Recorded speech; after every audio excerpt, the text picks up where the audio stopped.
வணக்கம் நண்பர்களே. பாஜக 2026 தேர்தல்களுக்கான தேர்தல் அறிக்கையை தயாரிக்கும் நோக்கத்துடன் ஒரு குழுவை அமைத்துள்ளது. பாஜக 2026ஆம் ஆண்டு மாநில தேர்தல்களுக்கான தேர்தல் அறிக்கையை தயாரிக்க தீவிரமாக செயல்பட்டு வருகிறது. குறிப்பாக தமிழகத்தில் 13 பேர் கொண்ட குழுவை அமைத்துள்ளது.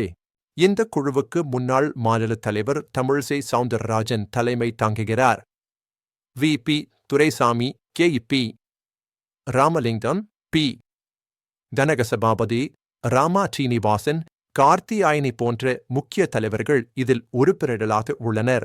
இந்த குழு பொதுமக்களின் கருத்துக்களை சேகரித்து வளர்ச்சி, தேசியவாதம், நலத்திட்டங்கள் மற்றும் நல்லாட்சி போன்றவற்றை மையமாக கொண்ட ஒரு விரிவான அறிக்கையை உருவாக்கும்.